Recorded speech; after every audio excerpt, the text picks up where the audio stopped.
voilà de retour. Alors je suis désolé, ça fait plusieurs mois que je ne vous ai pas offert de compte, mais voilà, je suis revenu et je vais essayer de maintenir un rythme un peu plus régulier, toutes les 2 semaines au moins, si possible toutes les semaines, dépendamment de mon emploi du temps.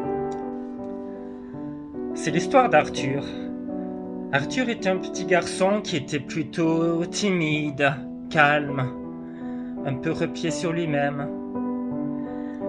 Un après-midi, au retour de l'école, il dit à sa mère: Maman, j'ai une idée. Je vais préparer des cartes de Saint-Valentin pour chacun des élèves de ma classe. Sa mère acquiesça de la tête sans trop broncher. Il lui dit: Mon fils, oui, pourquoi pas, ça peut être une bonne idée. Mais au fond d'elle, elle espérait qu'il n'aille pas jusqu'au bout de son projet, car elle savait bien qu'il était complètement mis à l'écart des autres.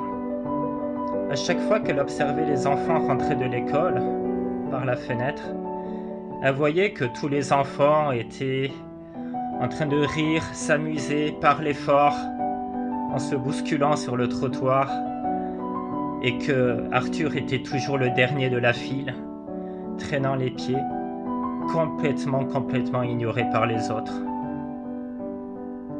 Elle décida néanmoins de l'aider à aller jusqu'au bout de son projet, et elle lui acheta du papier, des ciseaux et de la colle. Pendant 3 semaines, soir après soir, Arthur confectionnait ses cartes de Saint-Valentin avec le plus grand soin. Il y mettait vraiment tout son cœur et s'appliqua comme jamais. Le 14 février au matin, il empila chacune des cartes minutieusement, les rangea au fond de son sac et prit le chemin pour l'école.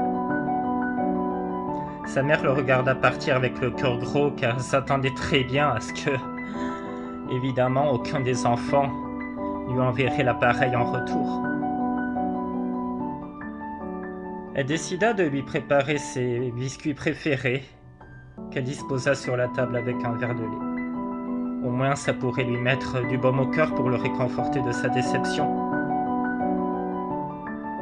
Un petit peu après 5 heures, elle regarda par la fenêtre et vit les enfants qui rentrèrent de l'école, et comme d'habitude, ils étaient tous en train de jouer, de rire.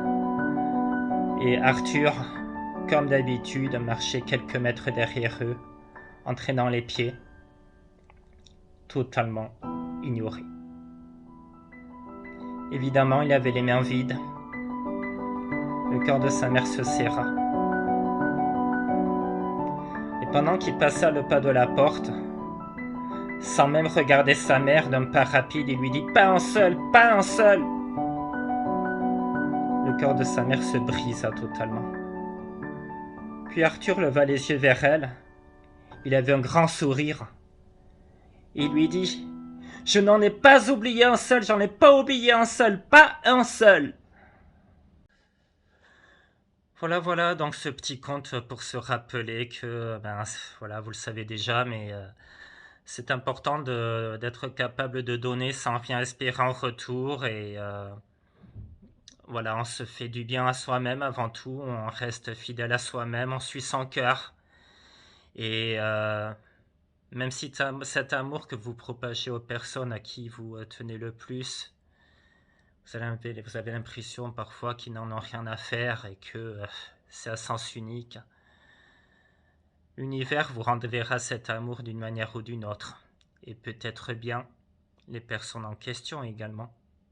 Donc ne lâchez pas, continuez à travailler sur vous, continuez à être intègre, à être fidèle à vos valeurs, à vous aimer, parce que l'amour inconditionnel commence par soi-même. Et voilà, vous êtes tous des belles âmes, et sachez-le, et continuez à propager l'amour tout autour de vous, et voilà, ça vous reviendra. À bientôt. Juste un petit rappel aussi également, je vous remercie infiniment, s'il vous plaît, de souscrire à cette chaîne, de vous abonner. Voilà, c'est gratuit, ça prend 1 seconde et demie, et ça permet de faire vivre un petit peu plus cette chaîne, et puis faire profiter de nombreuses personnes de ces comptes qui peuvent ben, faire du bien à l'âme et puis changer un petit peu les courants actuels. Voilà, je vous remercie, likez la vidéo, abonnez-vous et à très bientôt. Ah, bye.